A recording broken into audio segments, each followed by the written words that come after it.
Boa tarde para todo mundo, mais uma vez. Valeu o convite. Então, começando, né? Meu nome é João Paiva, eu sou MC da cultura hip hop, sou professor também da rede pública, da rede estadual de BH e poeta marginal também, né? Mas daqui a pouco eu vou explicar o que é esse negócio da poesia marginal também para vocês entenderem o que é direitinho. Mas, enfim, antes de começar a falar, que eu vou falar pra caralho quando eu começo, vocês vão ver que eu falo até babar. Mas antes de começar, vamos fazer uma poesia só para quebrar o gelo, né, de todo mundo, para a gente ficar à vontade. Valeu, Cláudia, falando, seja bem-vinda, é nossa. Valeu. Todo mundo sabe que Belo Horizonte, a princípio, ela foi projetada dentro da Avenida da Contorno, né? E a cidade, tudo que fica fora da avenida, ficou fora da Avenida do Contorno ali depois, né, com o crescimento da cidade, está fora dos planos também, né, da cidade. E eu sou da região do Barreiro, o Barreiro está a 15 quilômetros mais ou menos da Contorno, então nós estamos fora dos planos pra caralho, né. Vocês vão ver ao longo do negócio aí que eu sou bairrista pra caramba, eu falo do Barreiro toda hora, eu tenho Barreiro aqui tatuado, vocês vão ver. Enfim,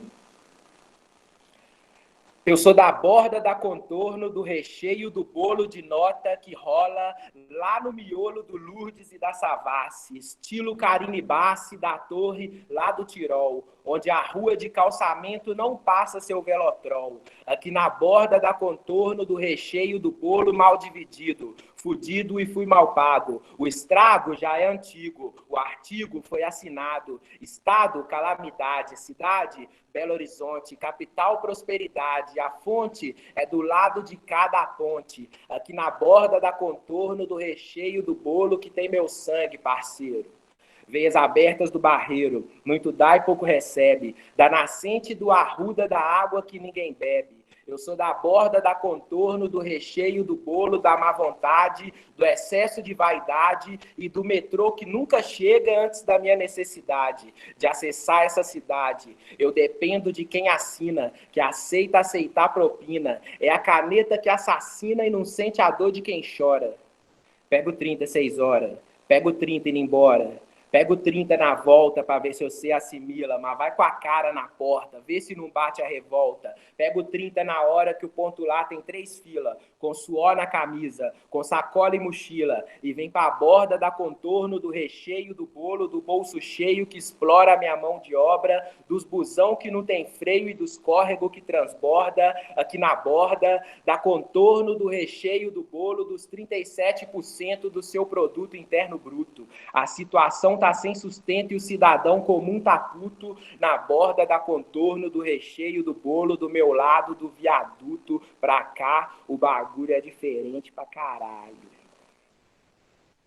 É isso aí, juventude. É estranho recitar não, a gente recita geralmente, a galera grita pra caralho. É esquisitão. Mas a gente tá acostumando com essas paradas. É bom que eu vou vendo as mensagens aqui da galera. Essa poesia está no livro, Velho Barreiro. Daqui a pouco eu vou mostrar para vocês o livro aí também. Enfim, eu falei, né? Eu sou bairrista pra caramba, como barreiro. E eu gosto de despertar na galera o sentimento assim de pertencimento, fraga da pertencer ao território, à comunidade que você cresceu e tal, que você nasceu. E é por isso que eu assumo muito essa identidade, tá, entende? De falar muito do Barreiro, né, que é a região do meu bairro, que é o bairro Olaria, próximo da Estação Diamante aqui. Então, a maioria dos poemas, assim, eles falam muito sobre isso por causa disso. Quando eu comecei a fazer rap, pouco antes de eu começar, eu vou fazer 10 anos hoje que eu estou na cultura hip hop, né, desde a primeira vez que eu subi no palco. E desde antes de eu começar assim, a fazer rap, eu escutava umas músicas, assim, eu tinha um primo que ele era, né, escutava muito rap, e ele era uns 2 anos mais velho que eu. E ele faleceu, ele foi assassinado em 2007, eu lembro do dia certinho, foi dia 15 de novembro de 2007.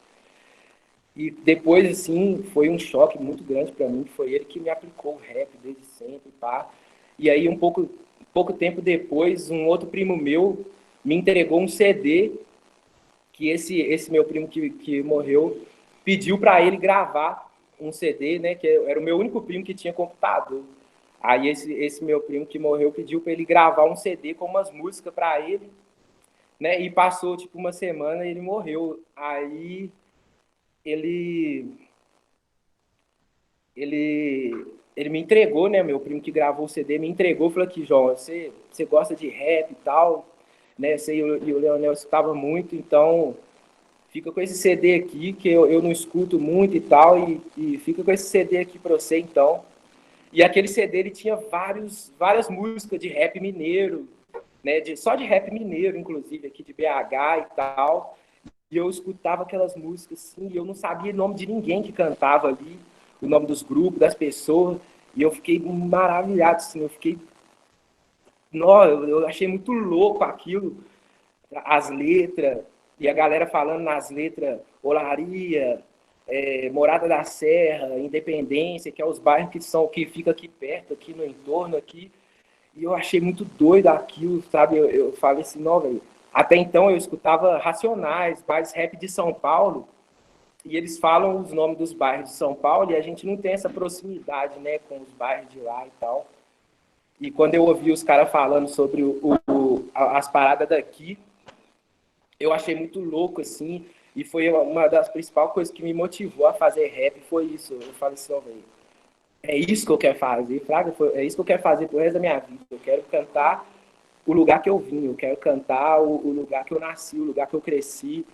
E a partir daí eu comecei, né, a esboçar umas letras, né, no caderno, a gravar algumas coisas no microfone ruim que eu tinha no computador e tal, para experimentar as coisas. E fui começando assim. Aí depois, com o tempo, né, eu fui colocando umas gravação ruim na internet, assim, e o pessoal foi me vendo e tal, até que, né, surgiu a oportunidade da minha primeira participação, assim. Foi uma participação num show de um camarada, né, que eu cantei uma música, e foi minha primeira vez, assim, em 2011, se não me engano, ali por mais ou menos 10 de junho de 2011. Eu gravo muitas datas, essas datas, assim, que eu acho importante. E a partir daí, né, foi indo, foi indo.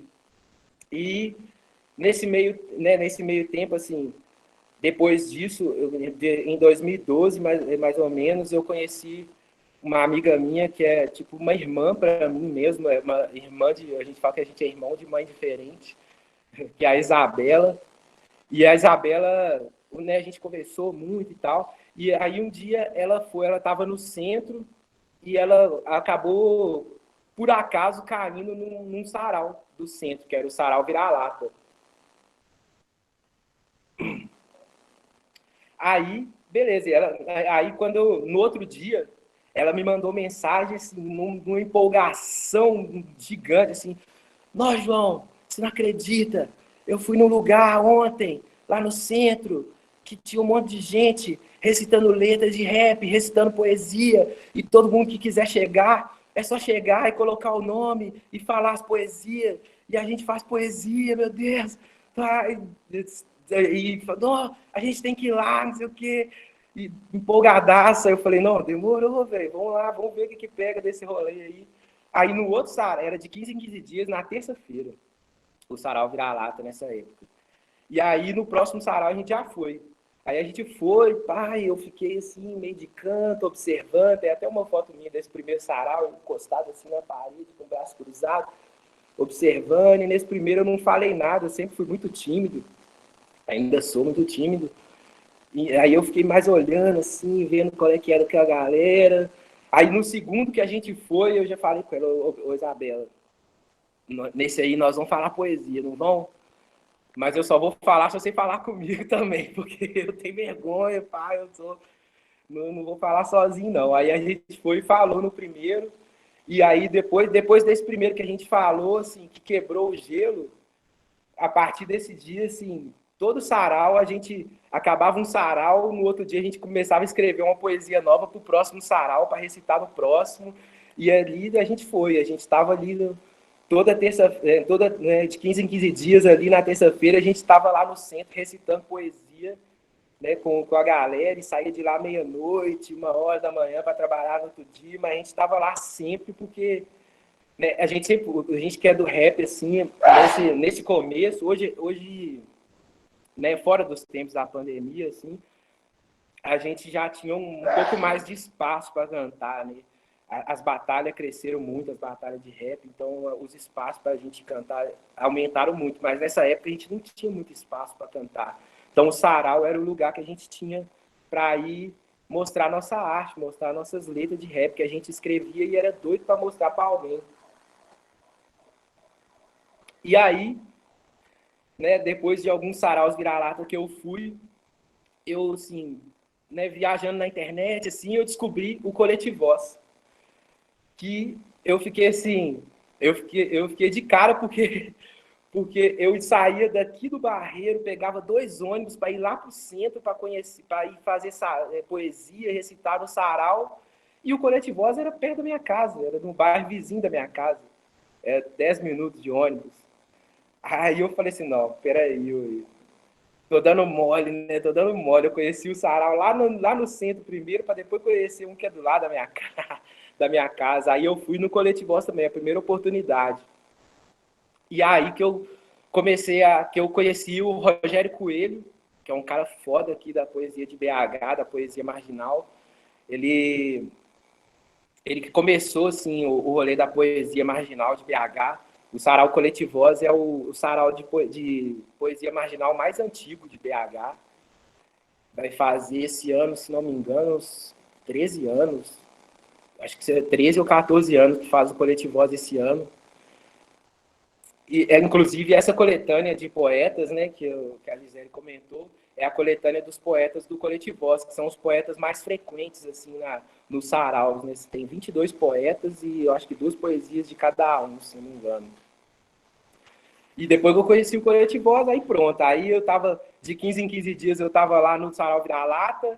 Na segunda, quarta-feira do mês, eu tava no Coletivós. E aí eu tava respirando a poesia já, né? A poesia marginal. Já tava assim, era tudo na minha vida já estava girando em torno da poesia marginal, assim. E aí eu conheci muita gente muito, né, que foi muito importante e é muito importante na minha vida até hoje, que é o Rogério Coelho, né, que eu citei, que é o fundador do Coletivoz, o Eduardo TW, que é também um dos fundadores, pá, e é uma galera que eu vi assim como, porra, olha esse cara, Rogério Coelho, ele é foda, não sei o quê. E hoje a gente é amigo pra caramba, a gente, né, bebe junto e compartilha as paradas junto. O Rogério fez uma poesia para mim, que é a introdução do meu CD que a gente lançou esse ano. Daqui a pouco eu vou falar dele também. Mas uma coisa de cada vez, né? E é isso, aí eu comecei a conhecer muita gente a partir disso, assim, e aí a gente, né, faz link com outros saraus de outros lugares que a gente não sabia que tinha, e começou a desenvolver a cultura do sarau aqui mesmo, né?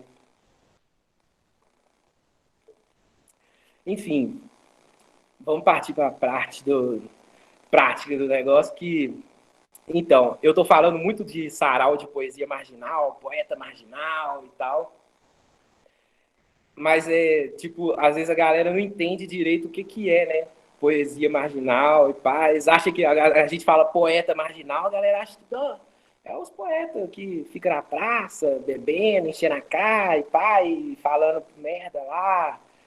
É isso também. É isso também, falar a verdade. É isso que a gente faz também, pô, né? Que a gente é marginal mesmo, a gente é da borda, a gente é da margem e tal. Só que também o conceito da poesia marginal, ele é porque a poesia marginal em si, né, a gente tem dentro da literatura vários tipos, né, de poesia, pá, soneto, cordel, né? E cada tipo de poesia ele tem uma forma, né? Tem uma forma certa de fazer, uma organização de versos. Eu sempre só dou esses dois exemplos, inclusive, com soneto e cordel, porque eu não conheço quase nenhum outro. Tá? E eu não sei qual que é a estrutura também certa de cada um, não. Mas, enfim, cada um deles tem uma forma certa, né? Se você não tiver dentro daquela... A poesia não tiver dentro daquela forma ali, por exemplo, ela não é um soneto, tá? E a poesia marginal, ela tem esse nome de poesia marginal justamente porque ela está às margens de todas essas regras, sabe? Ela está na margem de todas essas regras. É uma poesia que não tem regra. A regra dela é não ter regra, tipo isso. Você não tem, mas não tem que ter rima se você não quiser. Não tem um número de verso que tem que ter obrigatório, não tem um tempo, não tem uma organização de estrofe que tem que ter, não tem nada disso. É uma poesia livre que você faz do jeito que você quiser. Se não quiser rimar, não rima. Teve uma experiência que a gente teve no Sarau uma vez. Um amigo nosso chama McCoy. No Sarau não, no Islã, que eu vou explicar daqui a pouco também o que é. Que ele foi chamado, né, para recitar, e aí ele levantou e ficou calado. Levantou e ficou calado. E ele ficou muito tempo calado. Ele ficou muito tempo, mas muito tempo mesmo. Ele ficou tanto tempo que ele começou a incomodar a galera. A galera começou a reclamar. Falou, pô, fala alguma coisa. Tá doendo, tá incomodando. Tal. E ele ficou muito tempo. Eu não lembro assim. Ele deve ter ficado 2, 3 minutos calado, 4, mas parecia uma eternidade. E aí no final ele falou assim: o silêncio é primordial. E sentou. É um exemplo, eu acho que é um dos mais clássicos que eu posso dar sobre isso. E essa poesia, o legal também é que essa poesia está no livro dele. Aí ele tem, o livro são 3 páginas em branco e no final da última página o silêncio é primordial. Eu achei isso genial, assim. Tem um ditado que é quem tem boca fala o que quer, né? E é isso, a gente tem que saber também escutar, né? Foi, acho que a coisa mais importante que eu aprendi no sarau, assim, foi escutar as pessoas, né? Além de só falar, foi escutar as pessoas mesmo, parar e dar ouvido para o que o outro tem a falar, assim, do mesmo jeito que eu espero que as pessoas escutem o que eu tenho para falar, dar ouvido para o que o outro tem a falar também. Então, foi a coisa mais importante mesmo que eu aprendi no sarau, foi isso, e eu achei isso genial por causa disso, assim, o silêncio.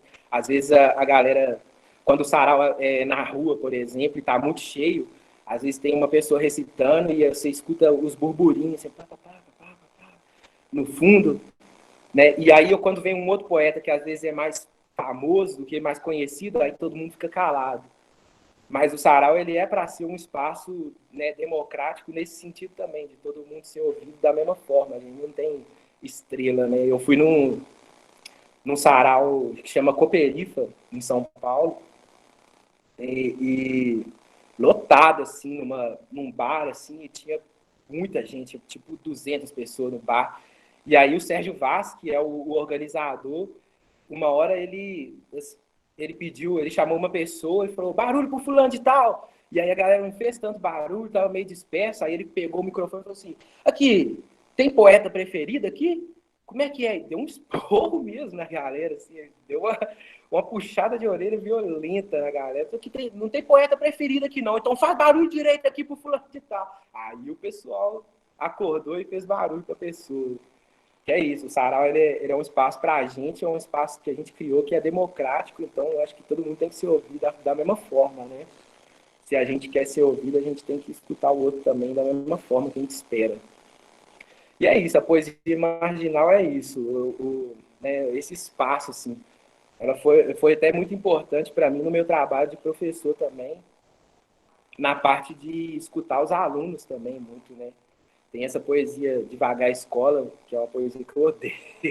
Não gosto dessa poesia, meu Deus, já deu muito problema na minha vida. Eu sou a pessoa que mais escuta essa poesia, né? Mas né, o artista, né, a gente tem que passar por cima dessas coisas. A gente ama. Eu tô ligado. Mas aí essa poesia ela é muito isso. Às vezes a gente na escola, a gente que é professor, a gente não tem muito, né? Eu acho que também um pouco por a gente ter pouco tempo para falar muita coisa, e às vezes a gente não para escutar os alunos, né? Para escutar o que o aluno tem para falar, né? Não, às vezes o aluno não tem alguma coisa ali que não tem nada a ver com a aula, mas ele precisa ser escutado.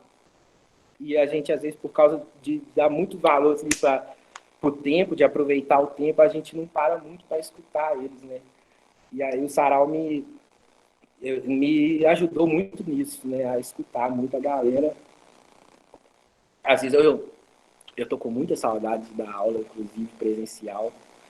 Não dá nem para explicar o tanto que eu tô com saudade. Eu sou aquele professor que chega na segunda semana de janeiro, já tô doido para voltar para a escola, já tô doido para voltar da aula. Eu falo no grupo dos professores lá da escola, gente, vão dar aula no meio de janeiro, assim, o pessoal, que isso, velho? Você tá ficando doido? Você não descansa, não? Você não cansa, não, desse negócio, não, velho? Descansa aí, me respeita.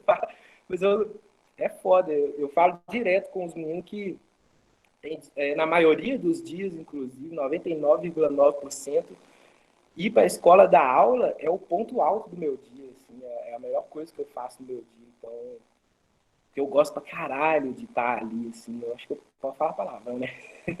Eu gosto pra caralho de estar ali. Eu gosto muito de dar aula. Assim, os dois lugares que eu fico mais à vontade na minha vida assim, é dando aula e em cima do palco cantando. Então, na maioria das vezes mesmo, é a melhor parte do meu dia é ir lá dar aula, sabe?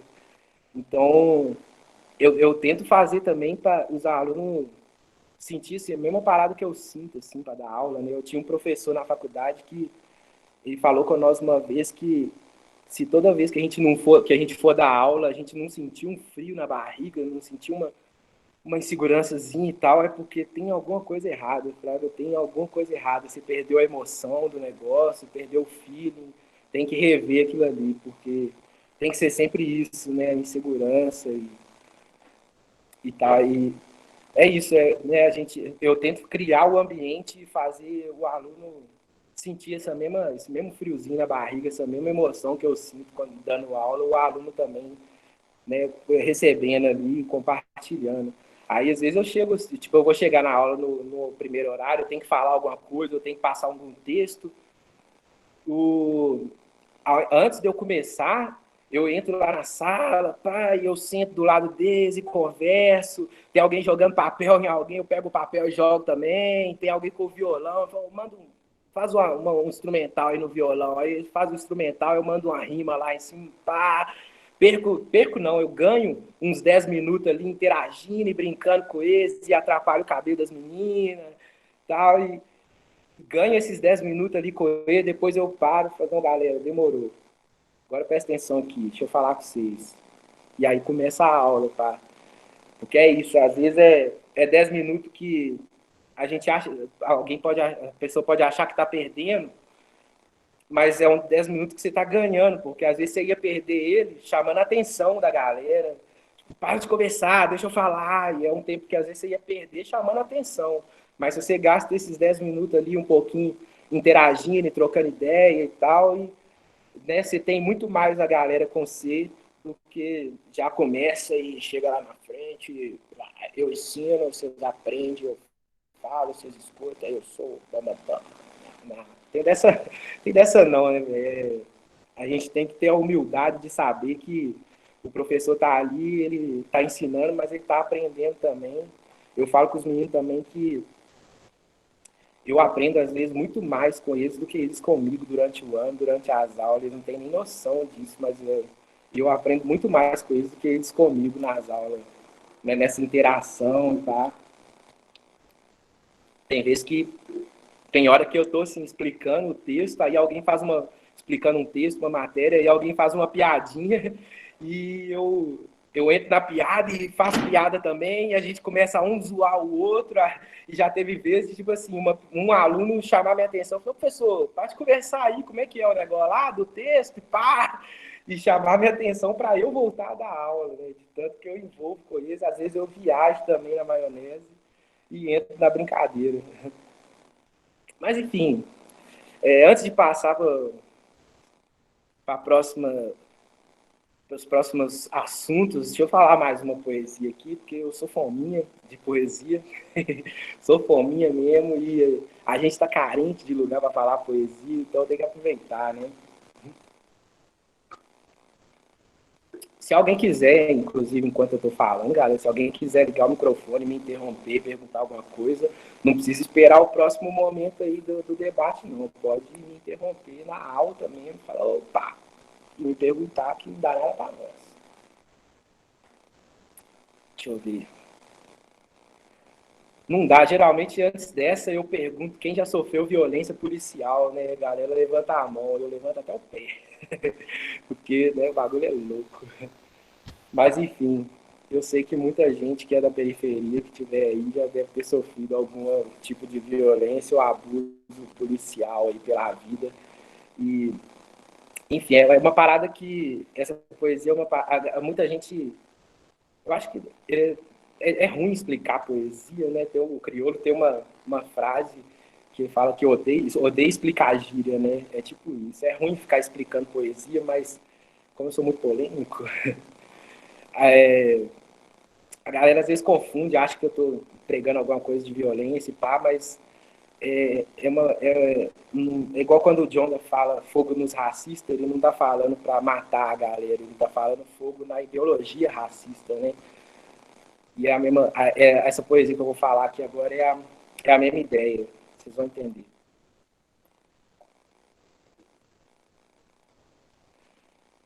Porcos, quem dera eu pudesse empilhar os seus corpos na porta da favela para mostrar para os outros porcos que eles vão sumir no estilo Ocus. Porcos, quem dera eu pudesse empilhar os seus corpos na porta da favela para mostrar para os outros porcos que eles vão sumir no estilo Ocus. Eu fazendo papel de trouxa pros coxa da cara dura, ou me para e me põe na barca ou acelera a viatura. Será que isso porventura é resquício de ditadura ou excesso de branca pura? Ou a arma na sua cintura? Doença que não tem cura? Portar arma é privilégio, até seu filho pegar ela e sapecar lá no colégio. E os porcos montam cavalos, não há mais como pará-los. Na madruga eu gato pardo, macaco fora do galho.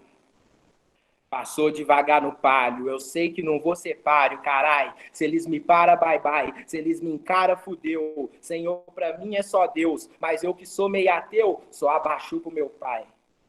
E lombros rolê na praça, põe algema nos parce, manda guarda ao som e conta acha no graça. Cê não vê pior raça, o capitão foi à caça, observou os moletom, falou que é tudo comparsa, eles são porcos. Quem dera eu pudesse empilhar os seus corpos na porta da favela para mostrar pros outros porcos que eles vão sumir no estilo Ocus. Porcos, quem dera eu pudesse empilhar os seus corpos na porta da favela para mostrar para os outros porcos que eles vão sumir no estilo Ocus. É pau mandado, coitado, é cão de caça do Estado. Pegar o escravo na fuga, ele mesmo que julga, e no tribunal da madruga não vai ter advogado. Foi condenado, coitado, nem olharão pro passado, sem assistência nenhuma, com as influências da turma, querendo um tênis da Puma que os MC têm usado, essa justiça opressora, despreparada e sem lei, que aponta metralhadora para professora de um MEI, e a do seu filho tá no MEI. E quem recebe mais renda? Capataz bem armado ou a escola sem merenda? Quem errou paga prenda ou tá usando uma venda, ou sua coleira tá curta que nem do porco que surta, não sabe que a arma assusta e que não se chuta oferenda. Quem não sabe aprenda a respeitar a diferença. Quem precisa de cura, o que mora na cobertura, apoiador de tortura e julgador de aparência. Eles são porcos. É isso aí, galera. Eu falei que eu acho que dá para vocês entenderem, né? Que é isso, né? Não é matar os polícia, não, porque nós somos tudo no mesmo barco, né? É, matar essa ideologia militar, né? Que é essa ideologia militar que mata, né? Que mata a gente, que mata os nossos, que mata preto, que mata pobre, periférico, favelado. E a ideia dessa letra é isso. né? A gente pensar onde está a estrutura disso tudo, né? Onde que está a estrutura dessa repressão, o que que forma, né? O que que forma esses policiais que estão na rua oprimindo a galera que é negra, que é periférica, pá, e julgando a galera pela aparência, e julgando a galera pela roupa. Uma vez eu estava, foi até quando eu comecei a escrever essa letra, eu estava voltando de um show no Mercado das Borboletas, lá no centro, e aí eu peguei o ônibus no Barreiro, né, eu peguei o ônibus do centro, desci no Barreiro, ali na estação, e aí eu saí, passei na pista de skate, troquei 2 ideias com o pessoal, e peguei o ônibus e era meia-noite, de um domingo para segunda. Eu e um outro amigo meu, que é b-boy. Aí quando a gente entrou no ônibus, tinha um pessoal no fundo do ônibus, assim, uns menores de idade, quebrando o ônibus todo, quebrando os bancos, quebrando janela. Aí eu falei, ô, velho, vamos sentar aqui na frente, porque vai dar BO com esses caras e nós vamos ir juntos. Então vamos sentar aqui separado, porque também não adianta a gente ir lá tentar conversar com eles, não, que vai dar ruim. Beleza, a gente sentou na frente e ficou lá. Chegou num determinado ponto, a barca fechou o ônibus e os policiais entrou e tirou os meninos, pegou os meninos e jogou eles de lá de cima, e jogou todo mundo de lá de cima, e pai, eu tava dormindo na hora, assim, aí eu acordei, tava meio zonza ainda, e pai, e eles jogaram todo mundo pra fora, e aí depois que jogou todo mundo pra fora, o cara veio, assim, o policial veio, bateu na minha cabeça com o cacetete do meu amigo, falou que vocês dois também podem descer, paga passagem e desce. A gente teve que pagar a passagem e descer. Pagamos a passagem, descemos, aí tinha tipo umas 15 pessoas tomando geral. E aí descendo o cacete em todo mundo, e pai, e eu fiquei por último. Eu e esse amigo meu ficamos por último. E aí, beleza, ele revistou a gente, e pai, mandou meu amigo embora, ele estava muito longe da casa dele, ele ia descer na outra estação e pegar outro ônibus, ele teve que ir embora a pé, porque ele não tinha outra passagem. Eu já estava mais perto da minha casa, assim, 5 minutos, 10 minutos de caminhada. Enfim, aí revistou e tal, e me revistou, aí ele começou a revistar minha mochila. Quando ele revistou minha mochila, meus canetão de escrever no quadro estavam lá dentro. Aí ele pegou meus canetão, isso aqui é para você pichar muro? Eu falei, não, eu sou professor da rede pública, eu dou aula aqui no Cláudio Brandão, estava bem perto da escola também. Aí ele, meu Deus, o capeta, né, na hora virou um anjo. Meu Deus, desculpa, professor. Pai, ele quase ajoelhou meu pé, na verdade. Desculpa, professor. Nossa, eu não sei o que a gente fez. Pai, me desculpa, professor. O que eu tô fazendo? Pai, não sei o que. Eu não, mano. Esquenta a cabeça, não. Eu não vou falar, não vou discutir nada com você agora. Só me libera aí pra eu ir embora. Onde é que você mora? Você quer que eu te levo lá? Eu falei, não, por favor, não me leva lá, não, de viatura, não. Porque se eu chegar de viatura de caroninha no meu bairro, os camaradas depois vão virar para mim e vai falar, porra, qual é que é disso aí, né? Por que você tá pegando caroninha com os polícias? Enfim, não, pode deixar que eu vou embora. Aí, não, que eu tava atravessando a rua, ele ainda falou assim, ô professor, desculpa aí de novo, é que sua roupa é igual a dos caras. Falei, porra, mano. Tá vendo o que pega? É foda, né? A minha roupa é igual a dos caras, fraga, e eu tinha que tomar geral também, eu tinha que apanhar também, né? Depois, da hora que eles ficou sabendo que eu era professor, eu já tinha apanhado, já tinha, fraga, já era tarde demais, não tinha como ele contornar a situação. E é isso, essa letra é mais ou menos por aí, é para atacar essa estrutura, né? Que, essa estrutura que forma esse pensamento na cabeça deles, né? Esse pensamento preconceituoso, às vezes, na maioria das vezes, e julgador também, né? Julgar a pessoa pela roupa, sabe? Enfim, é mais ou menos por aí. Mas então, né?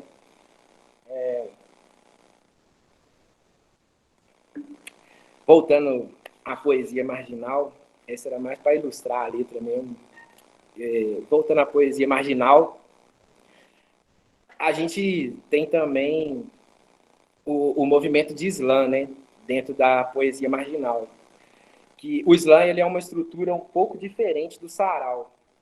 É o seguinte, O slam é uma competição de poesia. Eu estou até aqui com a camisa do Slam BR. Vou explicar daqui a pouco o que é o Slam BR. O slam é o seguinte, ele é uma competição de poesia falada autoral, né, de interpretação e tal.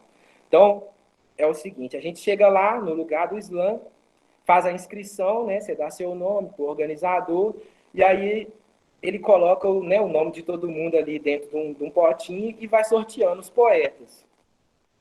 E aí, beleza, ele vai lá, sorteia meu nome, por exemplo, João. Tá, antes disso. O slam, a regra da competição é a seguinte. O poema, porque né, como é uma competição, a gente tem que definir vencedor, perdedor. No final não é, né, para a gente ver quem é o melhor poeta, de maneira nenhuma. Né? É naquela noite, aquele momento, né, a emoção ali na hora, enfim. Mas a gente tem que definir um vencedor sempre. Então ele tem algumas regras, que é o seguinte: a poesia tem que ser autoral, tem que ser da pessoa. A poesia tem que ter 3 minutos. Aí o que acontece com os 3 minutos? Você tem 3 minutos, né? A poesia tem que ter esse tempo. Você tem uma tolerância de 10 segundos. Então ela pode ir até 3:10. A partir de 3:10, a cada 5 segundos que você passa, você perde 1/10 na sua nota final. Então, né, se eu fizer 3:15, eu perco 1/10 na minha nota final. 3:20, 2/10. Né, 25, 3, e assim por diante. E como que são dadas as notas? O slam tem 5 jurados. Só que não vai ser, né, como eu falei, não é para escolher o melhor poeta, a melhor poesia, porque poesia não tem disso, não tem o melhor, não tem o pior. No final, quem ganha sempre a poesia, é sempre a militância, é sempre a politização da galera, a mensagem, né? Então, os jurados eles são escolhidos aleatoriamente. A pessoa que está apresentando o slam, que chama Slam Master, ele vai falar assim: quem aqui nunca veio no slam? É a primeira vez que você está vindo aqui. Aí as pessoas levantam a mão e ele fala: então você vai ser jurado. Pá. E ele escolhe 5 pessoas aleatórias no público para ser os jurados. E aí, quando o poeta termina de recitar a poesia, ele não tem tempo nem de pensar. Eu acabei de falar a poesia, o Slam Master já vai falar jurados e notas, pum. Aí os jurados já levantam a nota. É 5, 10 segundos para ele pensar a nota e levantar. Então, é por isso que a gente fala, né, mais uma vez, não é para escolher o melhor poeta. É ali, é a emoção do momento, né? É quem te tocou mais. Você tem 10 segundos para pensar aquela poesia ali. Então, você vai dar uma nota de 0 a 10 ali, na alta, pá! Sem pensar demais, para ser mesmo na emoção. E aí com decimal, né? De 0 a 10 com decimais para facilitar o desempate. E aí a partir disso a gente vê o vencedor. São 3 rodadas, né? Geralmente a gente tem 15, 16 poetas, e aí a gente faz a primeira rodada, todo mundo recita uma poesia, né? Cada hora no sorteio. Todo mundo recita, e assim que você recita, você recebe sua nota. Recitou todo mundo está com a sua nota, as 5 piores notas saem e fica as 10 melhores. Segunda rodada, sorteio de novo, e aí todo mundo recita, acabou, dá a nota, depois que recitou todo mundo, está com a sua nota, as 5 piores notas saem mais uma vez e ficam os 5 melhores. E aí a última rodada, que aí é a mesma coisa, sorteio de novo, dá a nota, e aí no final faz uma somatória das 3 notas e a maior nota é o campeão daquele slam. Aí, é assim que funciona a competição. Nisso, né, tem várias modalidades de slam. Tem esse de 3 minutos, que é o tradicional, mas tem slam, já tem slam de 10 segundos. Tem um slam em São Paulo, que é o menor slam do mundo, que é um slam de poesias de 3 segundos. Pra vocês terem ideia. Ele é rápido. É poesia de 3 segundos, é haikai, né?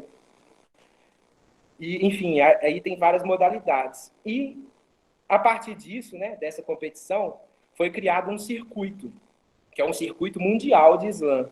Aí a gente tem os slams regionais, né, em cada cidade. A gente tem ali os slams de cada cidade. Cada cidade tem vários slams. E aí o campeão daqueles slams, os campeões daqueles slams fazem uma final da cidade. E aí, por exemplo, Minas Gerais, né? A gente tem em Minas Gerais, se não me engano, uns 25 slams, mais ou menos, espalhados pelas cidades. E aí, beleza. O representante de cada cidade, no final do ano, ali para novembro, mais ou menos, disputam o Campeonato Mineiro de Slam, que é o Slam MG. Aí, os campeões de cada cidade vêm aqui para BH e disputam o Slam MG aqui. Os três melhores, os três primeiros lugares do Slam MG, eles disputam o Slam BR, juntamente com os três melhores dos estados do Brasil inteiro, lá em São Paulo, em dezembro, que aí é que entra o Slam BR aqui, que eu participei de uma edição especial esse ano, vou explicar também daqui a pouco o que é. Beleza, aí vai os três melhores de cada estado, ou dois melhores, tem estado que manda só um também, enfim. Vão para São Paulo, disputa, né, como se fosse um brasileirão de slam, que é o Slam BR. E o campeão do Slam BR, ele é o representante do Brasil lá na França, na Copa do Mundo de Slam, que aí tem, às vezes são 20, às vezes são 24 países, um representante de cada país. E aí, deixa eu contar uma história para vocês, né?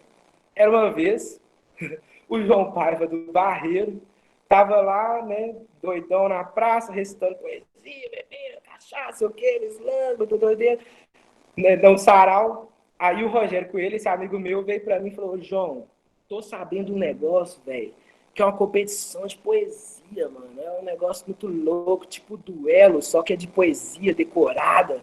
E eu não sei como é que é direito, não, mas sei que quem ganha vai lá pra França, mano. E eu quero fazer esse trem aqui.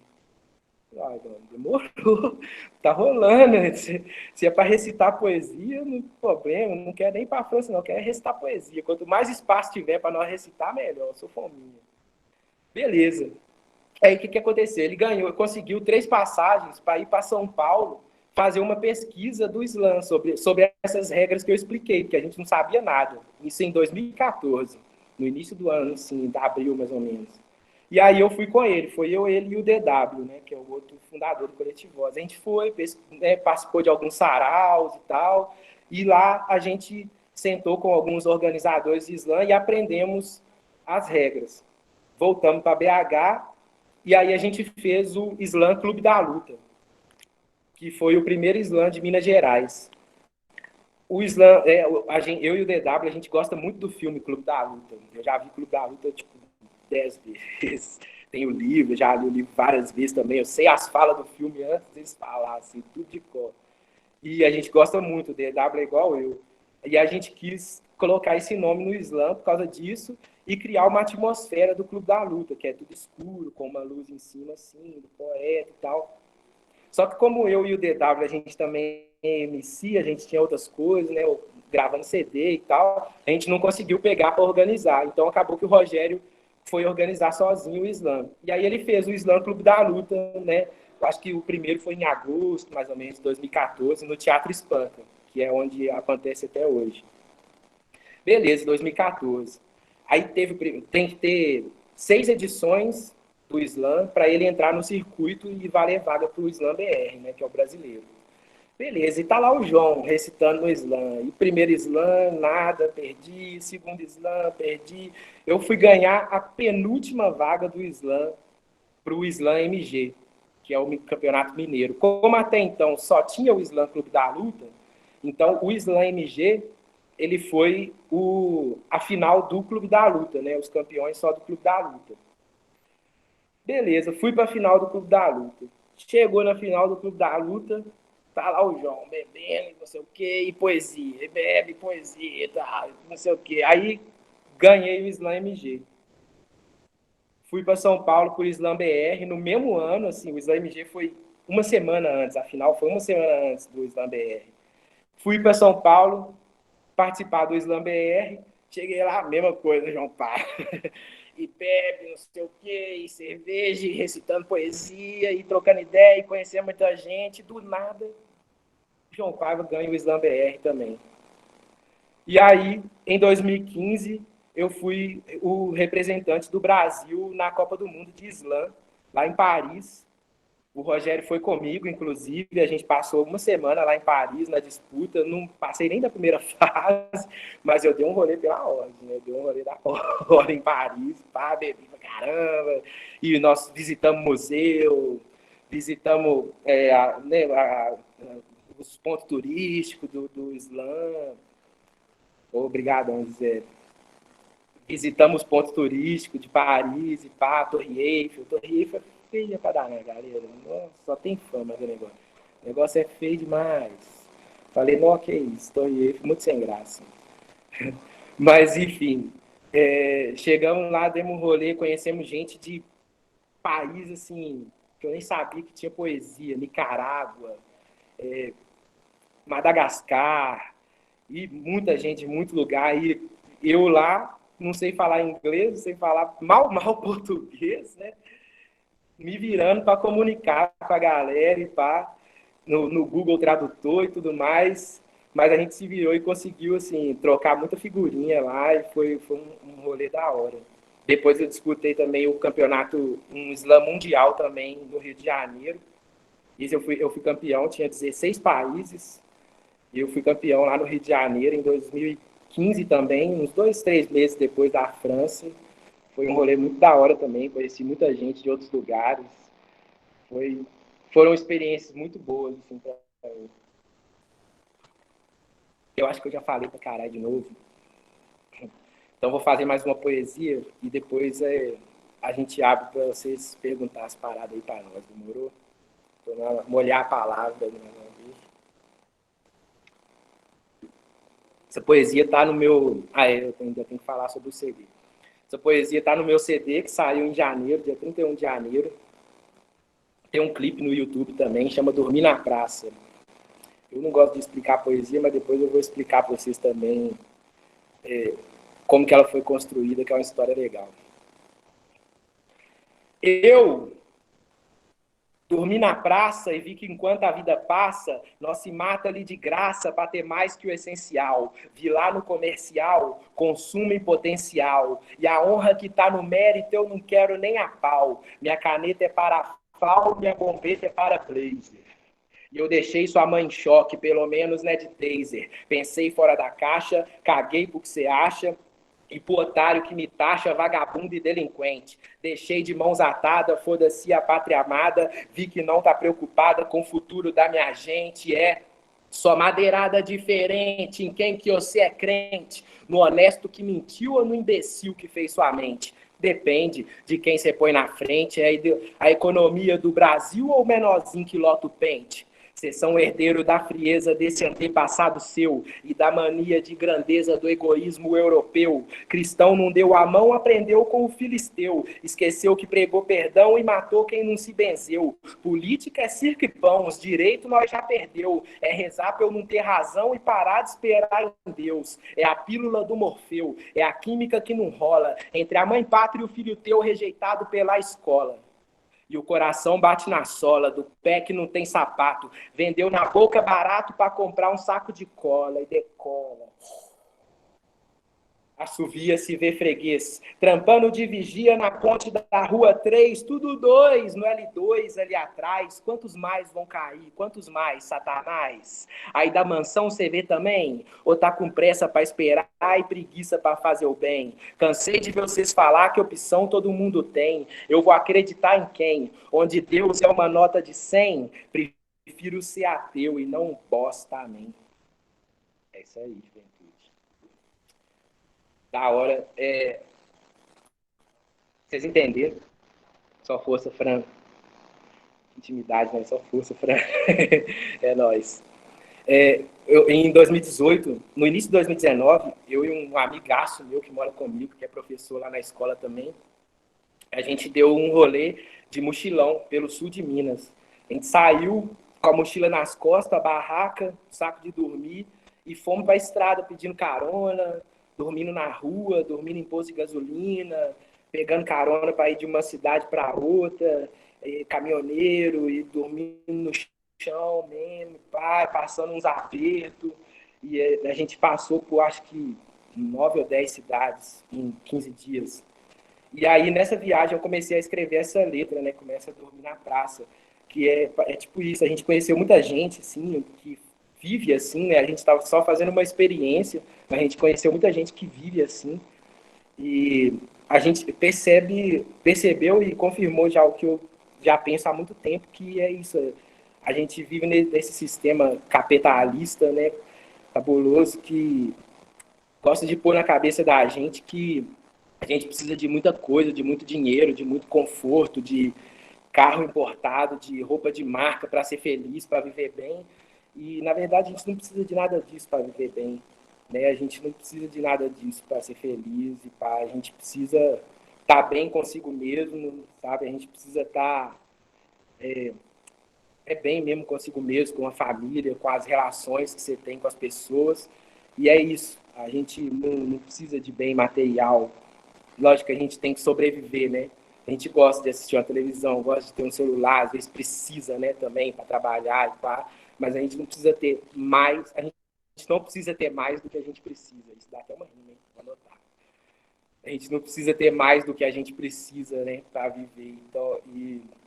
Então essa letra é falando muito disso. O hip hop, né, o rap hoje tem pregado muito isso da ostentação e do corrente de ouro, carro, tênis de marca e pá. E eu sou totalmente contra essas coisas por causa disso mesmo. Às vezes a gente, né, isso habitola a gente, coloca a gente focado em conseguir bem material demais e acaba que a gente se frustra, porque quanto mais a gente tem, mais a gente vai querer ter e sempre vai ter um que tem mais que você, não tem como. E se você está alimentando esse tipo de ideia, você está alimentando um sistema que colabora para a exploração, que colabora para o racismo, colabora para a misoginia, para a homofobia, LGBTQ-fobia, e a galera fala muito de racismo estrutural, né? Mas onde que está a estrutura? Se é estrutural, a estrutura está em algum lugar, né? E a estrutura está no capitalismo, né? Que é um sistema exploratório, desigual, racista. É esse sistema que alimenta isso tudo. Então, se você fala de racismo e, ao mesmo tempo, alimenta esse sistema consumista, você está falando duas coisas que não bate, sabe? Se você fala de racismo estrutural, incentiva as paradas do neoliberalismo, mesmo que seja para uma pessoa, por exemplo, negra ou periférica, entrar no neoliberalismo, no empreendedorismo, para nada, né, contra, mas a gente tem que ser consciente. Você está tentando atacar a estrutura e alimentando ela ao mesmo tempo, né? Então, essa letra e a maioria das minhas letras é mais ou menos por aí, é para a gente refletir essas coisas, que a gente, né, luta contra certas paradas e depois vai e incentiva uma outra parada que alimenta a outra coisa que a gente luta contra, né? Que é essa questão do racismo. Pá. Então, a gente tem que pensar e ter um consumo consciente, né? Ter uma relação consciente com essas coisas e estimular principalmente a juventude, né? Que é o que eu faço tanto nas minhas aulas quanto nas minhas letras, que é estimular e educar a galera para refletir o sistema, desconstruir o sistema. Praga, a gente costuma, eu e esse amigo meu, a gente costuma falar que toda discussão acaba no fim do capitalismo. E é mais ou menos por aí. Praga. É o que alimenta toda essa desigualdade, todo esse preconceito e tal. Enfim, galera, falei pra caralho, né? Agora queria que vocês perguntassem as coisas. Não, na verdade. Antes de perguntar as coisas, só falar com vocês, né? Tem lá no YouTube o CD, tem dois álbuns meus, que a gente lançou em 2018, chama A Balada do Guerrilheiro, tem lá no YouTube, só procurar João Paiva, A Balada do Guerrilheiro, e agora a gente lançou esse ano também o disco Olaria Parte Baixa, e tem lá também YouTube, tem nas plataformas tudo aí, Spotify, Deezer, tem esses trem tudo aí, vocês podem procurar lá e fortalecer nós, que vai ser só força mesmo. E também tem o livro do Coletivo Voz, que é aquela coletânea de poetas que eu falei, né? Quem quiser adquirir o livro, é só me chamar no Instagram. Meu Instagram é João Paiva MC, tudo junto. Depois eu coloco escrito aqui para vocês verem. E é só chamar no Instagram que nós arrumamos um jeito de entregar, de trombar e eu entrego. E não dá nada para nós. Tem o livro Velho Barreiro também, que é meu livro solo, né? Tem várias poesias lá. E é a mesma coisa. Quem quiser adquirir, é só dar ideia lá, chama lá no Instagram que nós tromba e desembola isso aí. Não dá nada para nós, não. Agora, dá ideia, galera. Pode perguntar, pode provocar, pode ficar à vontade agora. Sinta-se em casa. Muito obrigada, João. Nossa, foi ótimo. Me fez refletir tanta coisa aqui. Só força. E assim, gente, quem quiser falar, vamos ter o recurso da mãozinha, levanta a mãozinha, a gente vai organizando as falas, o pessoal da Casa Museu que está aí ajudando a gente pode, agora é o momento da gente conversar um pouquinho com o João. A gente sempre faz 2 horas, né, de atividade. O João ele tem um compromisso, então ele vai sair antes das 5, das 17, então vamos aproveitar bastante, né, assim, o que a gente quiser fazer observação, né, contribuição, sentimento, dúvidas, qualquer coisa que você queira se manifestar, vocês podem ficar à vontade. Ô, João, eu queria começar, assim, vou falar assim, vou fazer a abertura aqui, né?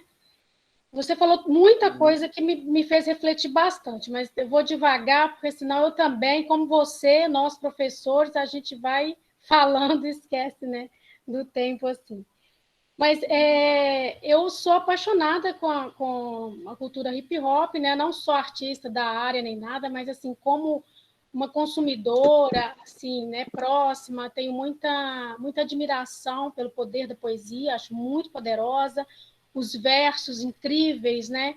Você falou em liberdade, que as poesias são mais livres, eu acho isso incrível. Acho incrível também, e o mais difícil assim que eu vejo como professora dentro da sala de aula, eu sou professora de língua portuguesa. Assim, a gente tem muito aluno do aula em escola de periferia. Muito aluno que já está inserido dentro da cultura hip hop, tudo, mas eu percebo que dentro eles mesmos faz uma confusão, às vezes, de um ponto de vista assim. A gente sabe que tem uma estética do rap, do hip hop, né, uma estética que eu fiquei pensando quando você diz assim, as pessoas pensam que a gente está fazendo apologia à violência. E não é isso. Na verdade, você está colhendo da vida, você está tendo inspiração na própria realidade, e aí se constrói toda uma estética, vamos dizer assim, com as palavras, o jeito de dizer os versos, que realmente ele meio que para lutar contra a violência, ele vai ser forte, ele vai ser também, talvez, subversivo, ele também vai querer ser violento porque ele está devolvendo isso. Então, a gente compreende isso, né? Muito bacana, a gente eu levei, você não gosta, mas eu levei o Devagar Escola para os meus alunos, e a gente curte muito, e eu tento falar muito desse universo, dessa estética, e é claro, assim, muitos entendem. Eu estou preocupada com algumas recepções, às vezes até dos próprios meninos que escutam, quando eles se assustam, e aí às vezes você leva uma reflexão, assim, por exemplo, houve aí uma tentativa de criminalizar o funk, por exemplo. Né? Então, você vai ver pessoas que escutam funk, né? Os jovens, adolescentes, assim, que às vezes se comportam do lado de quem está oprimindo, para criminalizar e tal. Ou como que a gente lida com esse preconceito, entende? Porque para você apresentar o universo dentro da sua sala de aula, você é MC, você é o artista, né? Você está todo ali com a cultura, né? Mas eu digo para nós, os outros professores, a gente está numa sala aqui que tem bastante professor também, como eu disse, assim, levar todo esse poder de debater a sociedade, né? E a gente conseguir ainda trabalhar essa estética e esse respeito que se deve ter com o hip hop. com o rap, com o funk, né? Com toda a cultura marginal. Você falasse um pouquinho sobre isso. Entendi. Eu tirei o fone, tá dando para ouvir aí bem?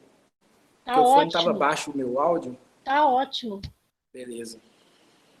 Então, eu acho que, como eu falei no começo, né? Igual você falou, eu tenho, né, eu sou, já tem essa coisa do hip hop, pá, tem uma, né, uma desenvoltura e tal, mas é muito mais uma questão também de se aproximar deles da forma que a gente é mesmo, sabe? Nem todo mundo tem essa coisa do hip hop e tal, de falar gíria. Quando eu vou chamar a atenção dos meninos, eu não preciso gritar, hora nenhuma na sala, mas o cara tá conversando, pô, mano, mas no seu cu aí, velho, tô falando aqui, respeita, pô. Tipo, né, eu tenho uma relação com eles de humano, de ser humano mesmo, né? Eu acho que é mais ou menos por aí. Se aproximar deles, igual eu, eu, eu gosto muito de quadrinhos, sempre gostei de quadrinhos, de super-heróis e pá, então eu também assim, assisto muitos filmes e tal, mas eu já ouvi professores, amigos meus também, que não gostam dessas coisas, não têm costume, mas que assistem só para ter assunto com os alunos. Sabe? Assiste os filmes porque eles estão assistindo aqueles filmes só para ter assunto com eles. Que aí você chega na aula, naqueles 10 minutos que a gente ganha antes, né, de começar a aula, você chega e fala, não, galera, vocês viram o último filme aí dos Vingadores? Ah, da hora, hein? Aquela cena do Hulk lá, velho. Que isso e tal. É isso, sabe? Escutar as músicas deles também. Igual, eu gosto de funk, mas eu não escuto funk de putaria, dessas coisas, assim, sabe? Não me pega. Mas eu escuto para também ter assunto com eles. Não, galera, e aquela nova lá do MC Lan, hein? Que isso, hein, velho? Você gostou? Pá, já ouviu? Não, escuta lá. É isso, ter essa coisa, essa curiosidade, assim, de saber o que eles estão gostando no momento, às vezes, para poder ter assunto com eles, fraga. Depois falar, pô, o professor também, pá, o professor também escutou aquela música lá, velho. Não, pô, que doido, o professor também é ser humano, né? Também é gente, pô, que isso. Tipo isso, fraga, que aí a gente fica próximo deles a partir disso.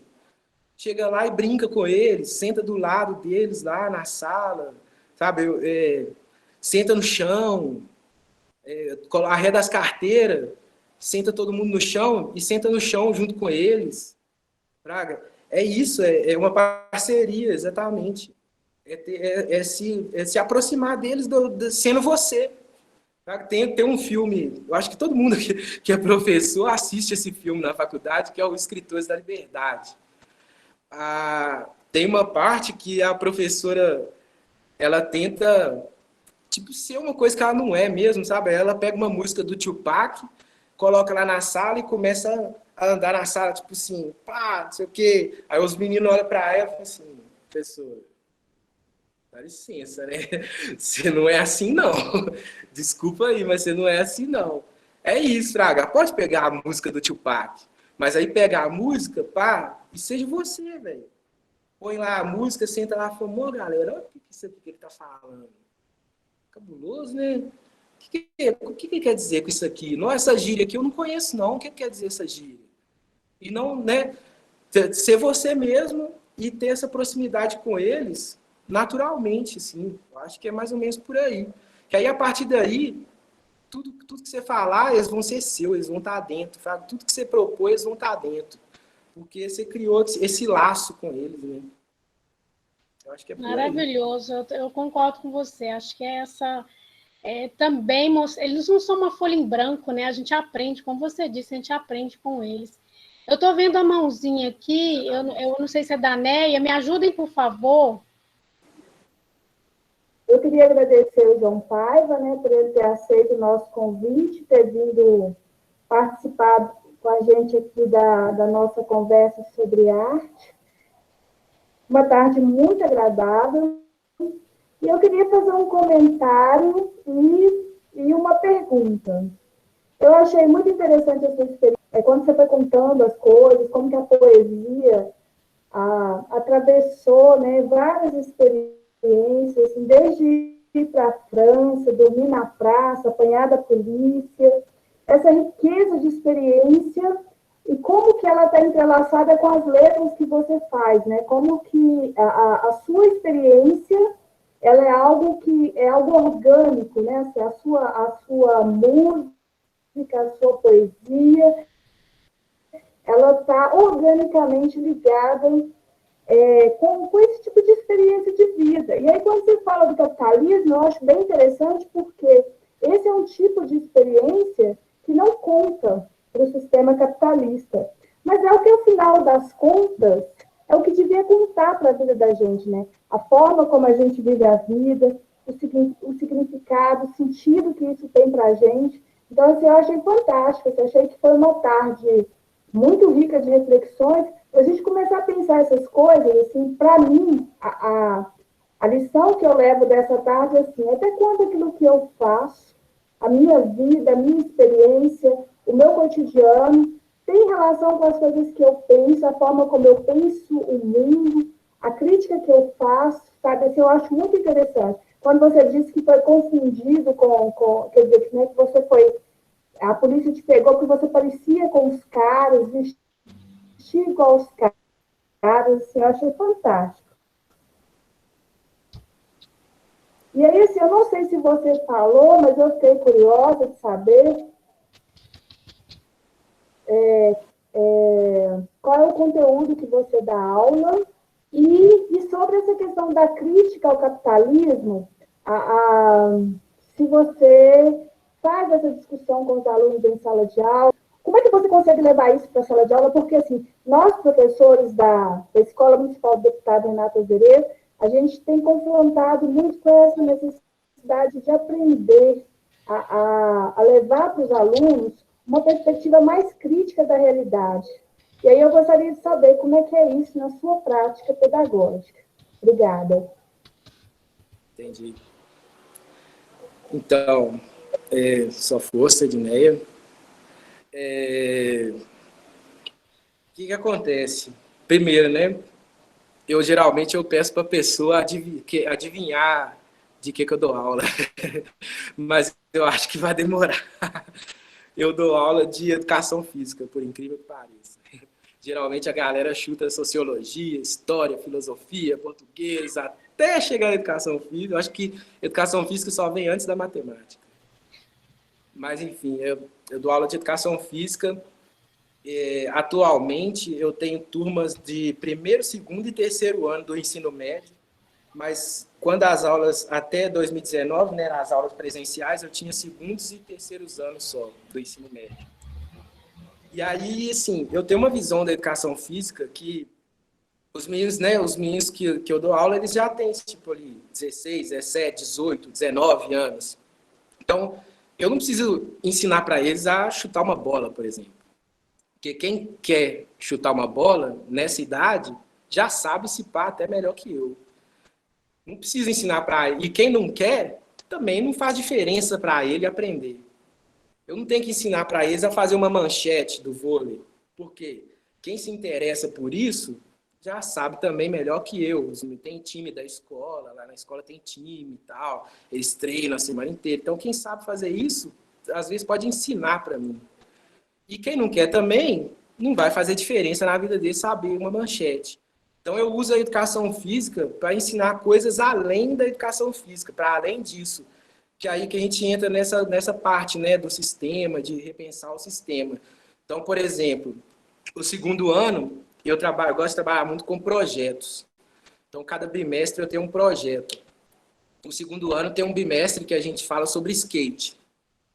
Aí a gente fala sobre a história do skate, a gente assiste um filme sobre o skate e tal, nos Estados Unidos, quando começou. Aí depois eles apresentam para mim trabalhos sobre as modalidades do skate. Aí eu chamo uns amigos meus que são skatistas da pista de skate, e eles vão lá uns 2 dias dar umas aulas para eles, ensinar eles a pelo menos ficar em pé no skate e tal. E aí a gente discute o contexto histórico que o skate surgiu, que era, né, um contexto ali que estava surgindo também um movimento punk, por exemplo, e um momento ali também na Califórnia que as ondas no mar, elas estavam baixas, então os surfistas eles não conseguiam surfar. Então eles pegavam as pranchas, colocavam a rodinha embaixo e ia tipo surfar na rua, porque não tinha onda. E aí começou a surgir o skate. E aí a gente discute essas coisas, esses momentos históricos e pá, né? A gente fala de basquete e assiste um filme de basquete em que os jogadores sofrem racismo. E aí a gente discute o racismo ali naquele meio esportivo e tal. O terceiro ano a gente tem um projeto que é sobre doping. Aí eu falo com eles sobre o doping e tal, atletas que já tiveram casos com doping, e no final a gente discute sobre drogas em geral. A gente discute o que é droga, pá, e eu falo com eles abertamente também, eu tenho essa liberdade com eles, e falo com eles o que eu já usei, o que eu não usei, e consigo dar uma boa ideia neles, sabe, de igual para igual, assim, me colocando igual com eles mesmo, tipo assim, galera, isso aqui, toma cuidado, pá, mas não, né, não é igual, tipo, Proerd, né, Proerd, não sei o quê, o policial que bate no você na rua, depois vai lá na escola falar com você para não usar droga, né, aí a galera não bota fé. Então eu falo com eles de igual para igual mesmo, galera. Isso aqui, pá, toma cuidado, é legal, é divertido, mas toma cuidado com essas paradas, que isso aí faz. Nem é porque é bom que é tudo bom, né? Faz mal também, pá. E aí a gente discute, tem um trabalho que eu dou para eles que é sobre o açúcar. Aí é como se o açúcar fosse proibido no esporte e um atleta caiu no exame antidoping pelo uso de açúcar. E aí um lado da turma defende o atleta para liberar o açúcar, o outro lado defende para proibir o açúcar, e o outro lado é o júri que vai decidir se vai liberar ou proibir. E aí a gente vê que, tipo assim, o açúcar também é uma droga, assim, também causa doença, também, né, diabetes e tudo mais, também faz mal. Então aí a gente começa a discutir que o negócio é mais o exagero do que o consumo em si, né? De algumas coisas, é claro, tem coisa que também não cabe, né? Crack, essas coisas, cocaína, tem coisas que não cabem aí. Mas a gente começa a cair nessas coisas, que muita coisa que a gente come no dia a dia, por exemplo, sal também, né, é droga, vicia também, né? Só que o negócio está na sua relação com aquilo ali, a relação que você tem com aquilo ali, né? E aí a gente começa a conversar sobre isso. Eu tenho um projeto também que fala sobre as pessoas LGBT no esporte. E aí a gente fala sobre as pessoas trans no esporte, como que a gente consegue incluir essa galera, tal, quais que são as medidas do Comitê Olímpico para esse pessoal participar do esporte, né? E aí a gente discute se deve, se não deve, como que é, se tem estudo sobre isso, e a gente cai nessa pauta. Eles pesquisam times, né, da LGBT dentro dos esportes, e a partir do esporte a gente, né, enfim, discute coisas para muito além disso, só do esporte em si. Mais ou menos isso. Agora é o Elinilton, professor Elinilton, pode falar.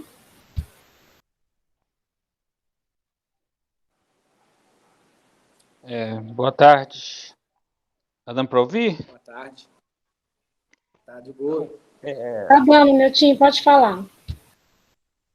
Porque a Gisele já perguntou a respeito de como levar essa questão do hip hop, do funk, do rap para os alunos. Aí você já respondeu. Eu estava pensando, tem uma outra dimensão que eu acho que você já falou um pouco disso, mas eu gostaria que você falasse um pouco mais, assim, a relação que tem, por exemplo, um gênero musical, pode ser o rap, pode ser o funk, e as pessoas, de onde veio esse gênero. Aí, e como a crítica das pessoas, o preconceito, muitas vezes, vem daí. Porque muitas vezes as pessoas falam assim, o rap e o funk são música de bandido. Aí eu queria que você falasse essa relação entre o gênero musical e a origem das pessoas que praticam, que gostam de gênero musical e o preconceito. Seria isso, não sei se deu para entender, mas seria isso. E outra pergunta, eu gostaria de saber, só uma pergunta rápida, a questão da linguagem, essa linguagem não coloquial que tem no rap, qual que é a importância disso? E se seria possível fazer um rap usando a linguagem padrão? Eu sei que não seria, mas se você pudesse falar sobre isso um pouco.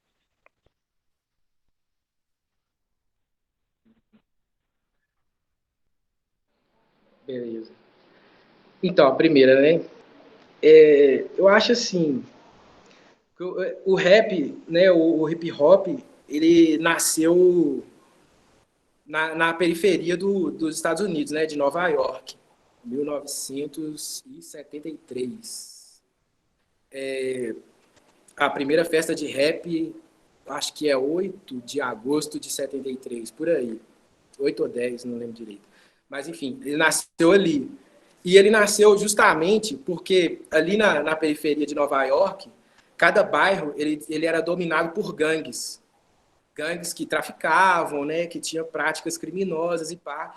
E essas gangues, elas tinham rivalidade entre si, pelo tráfico e tal, né, essas coisas. Então, tem um filme que chama Hubble Kings, que conta a história do hip hop, que ele mostra, tipo assim, um cara de um bairro, do Queens, por exemplo, ele pisa no Brooklyn, ele apanha os caras espancam ele só porque ele pisou lá.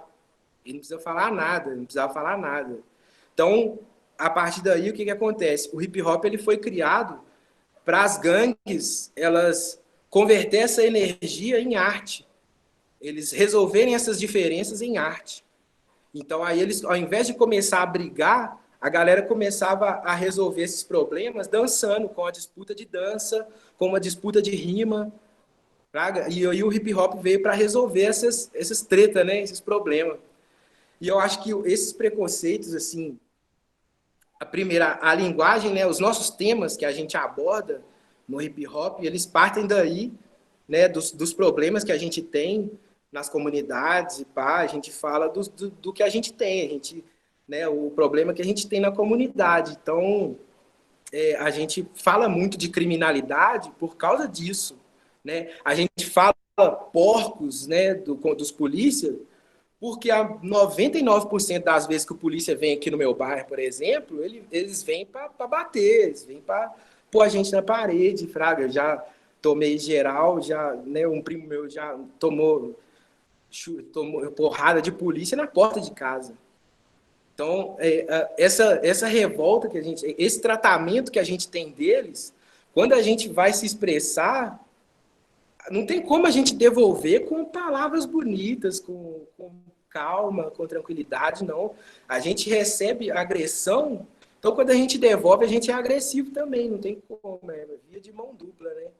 Então acaba que quem vê de fora acha que a gente está fazendo uma apologia ao crime, à violência e pá, mas não vem aqui dentro ver que a gente está apanhando, que a gente está morrendo, fraga, que a gente está morrendo todo dia. Não vem aqui dentro ver isso. Aí fica lá de fora falando, né, achando que a gente está pregando alguma coisa errada, violência e pá, mas aqui dentro o bagulho é louco, aqui dentro o pau come mesmo, sabe? O filho chora e a mãe não vê. Então é mais ou menos por aí. Aí quem vê de fora acaba confundindo as coisas por causa disso, porque não vive, não sente na pele, né?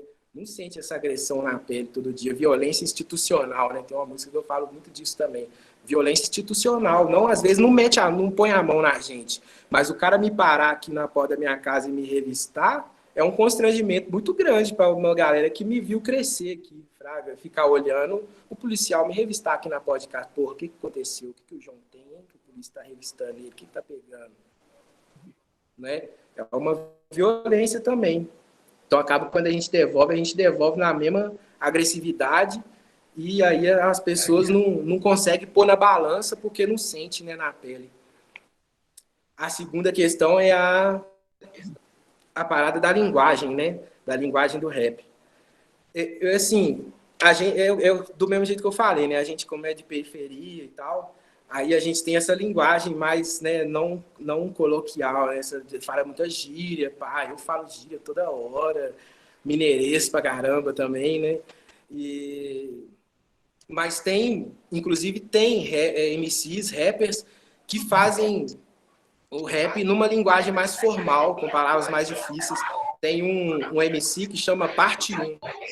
O nome dele escreve tudo, Parte 1 mesmo, não o número, sabe? Parte UM, Parte 1, tudo junto.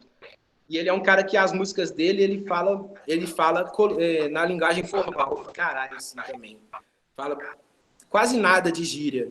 Ele fala sobre essas coisas da periferia, fala muito sobre hip hop também, mas ele usa muita palavra difícil, muita palavra, uma linguagem muito formal, é o Parte 1. Eu acho que é o único exemplo que eu consigo lembrar agora, assim. Mas tem outros MCs que falam um pouco menos de gíria, né? Tem um MC meu de São Paulo, que ele chama Renan. O grupo dele chama Inquérito. E ele é professor de geografia também do estado.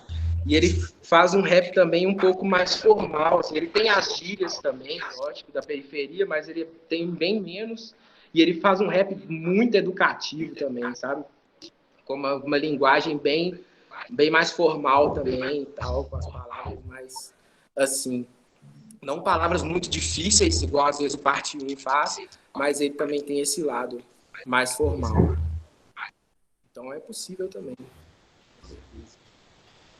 É isso aí. E eu acho que na verdade... Gisele. Oi, Leandra.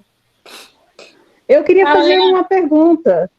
Tá. Não, mas se quiser concluir primeiro, pode. Tá, nós vamos fazer assim, então, que o João ele precisa sair.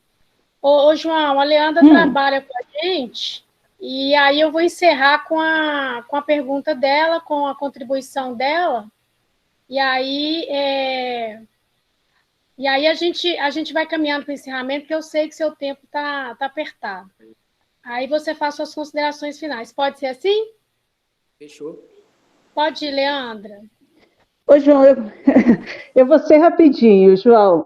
Eu quero primeiro parabenizar você pelo trabalho, super interessante. Nossa, trouxe bastante coisas para a gente refletir. Eu pensei de tudo, realmente, quando você falou que era professor de história, não passou pela minha mente que você era professor de história, educação física, desculpa, história até que ia, né? Educação física, não passou pela minha mente. Pensei que você trabalhou história, portanto eu fiquei com história da cabeça. Pensei em história, pensei em sociologia, pensei até português. Você acredita? Falei, gente, será que ele trabalha português com essa forma de falar? Deve ser muito interessante. Mas, enfim, eu vou falar para você aqui. Eu sou deficiente visual, eu sou professora da rede, e quando você sabe que o diferente, né, causa estranhamento, né, para o outro. Então, eu acredito que você tem todo um estilo diferente. Eu queria saber como que é a aceitação, você já falou dos alunos, embora você trabalhe no ensino médio, mas como é a aceitação dos pais, né, e dos colegas em si, no geral, quando você chega a primeira vez na escola?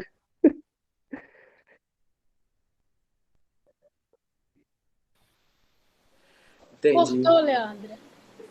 Assim... Oi? Ah, não, tudo bem. Você falou quando chega a primeira vez, né? Ah, sim, entendi. Isso, quando ele chega, assim, então, né? Quando ele começa a dar aula para uma nova turma, que são novos pais, e quando ele chegou, né, na escola, como que foi a recepção, se causou algum assim, né? Você entende? É foda. Sempre tem um estranhamento, assim, né, no primeiro contato que a gente tem. Uhum. A escola que eu tô atualmente vai fazer esse ano faz 8 anos que eu tô lá. Tô lá desde 2013. Eu entrei lá com 23 anos. E eu não tinha nem bigode direito e tal. E na primeira semana, pra você ter ideia, o porteiro perguntou cadê minha mochila, cadê meu uniforme, se minha mãe vai entrar comigo. Umas coisas assim. Nos primeiros dias de aula também, que eu fui para a sala de aula, eu cheguei na sala e sentei no meio dos alunos, sem uniforme, né? Aí eu sentei no meio dos alunos, falei, não, sou novato, pá, fiquei lá quietinho. Aí a menina veio comigo com um formulário do campeonato da escola. Aqui, você joga futebol, joga alguma coisa? Coloque seu nome aqui, porque tá chegando professor novo de educação física e esses caras enchem o saco pra gente fazer esses trem de futebol, velho. Então coloca o nome aí pra nós, fazer favor. Aí nessa hora eu fui, levantei e falei, ô galera, boa tarde. Eu que sou o professor. Eu que sou o chato. De educação. Aí começamos a desenrolar. Uhum.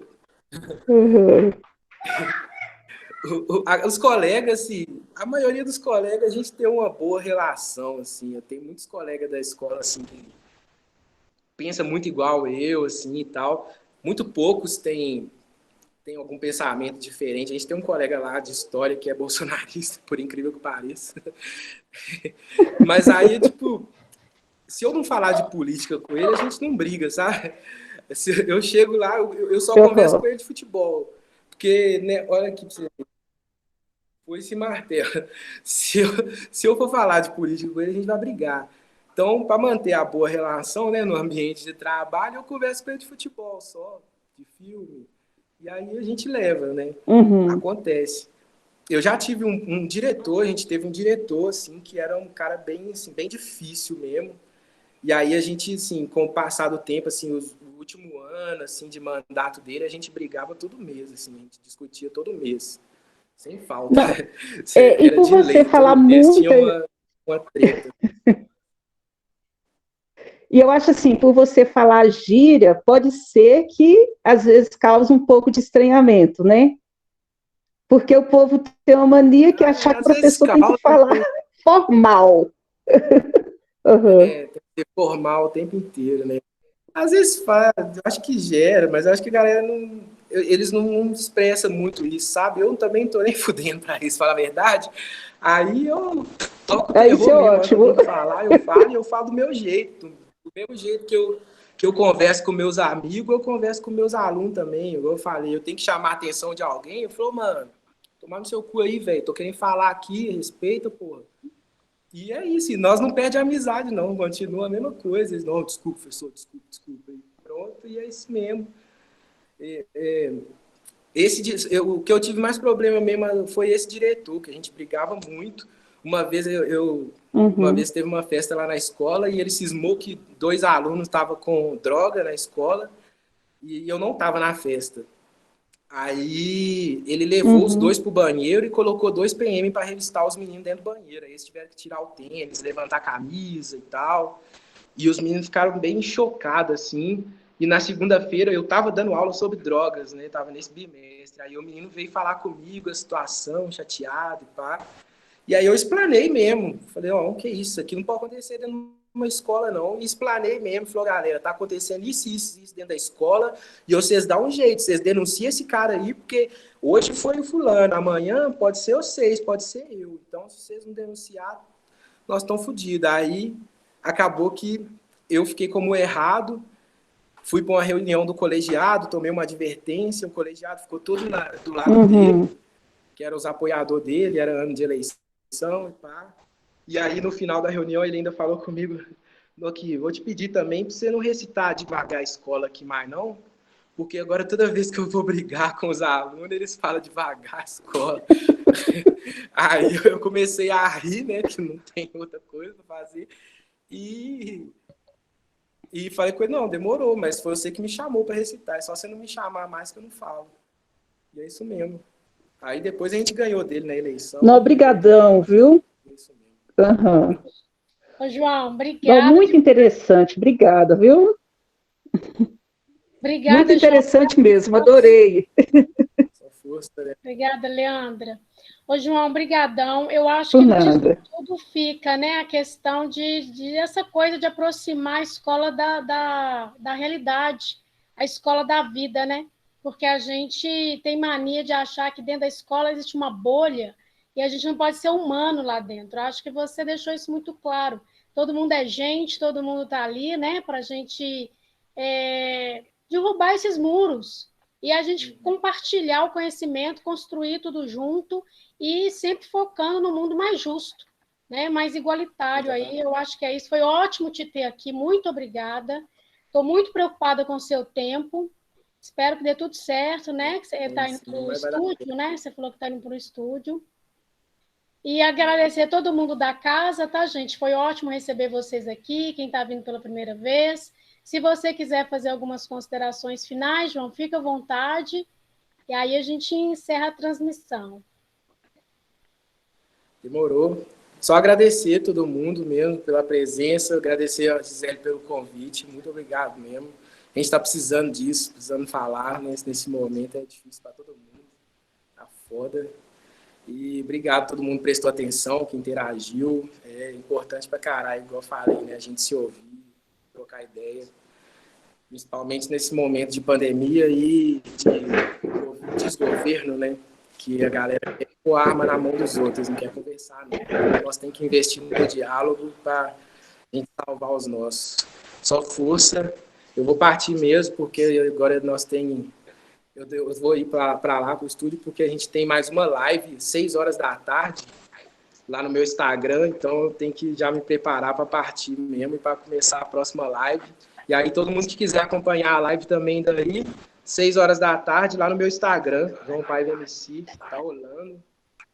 Quem quiser ouvir o CD, tem lá no YouTube, tem no Spotify. Quem quiser os livros, só me chamar também no Instagram. Gisele tem meu WhatsApp também, pode passar para todo mundo aí, que não dá nada para nós. Pode me chamar no WhatsApp, que nós conversa mais, troca mais ideia. E é nós, galera. Obrigadão mesmo. Obrigada, gente. Obrigada a todo mundo. Obrigada, João, mais uma vez. E convidado a voltar, tá bom? A conversa foi muito boa. Precisamos encontrar mais. Beijo, gente. Tchau para todo mundo. Falou. Tchau, obrigado. Tchau, galera. Galera.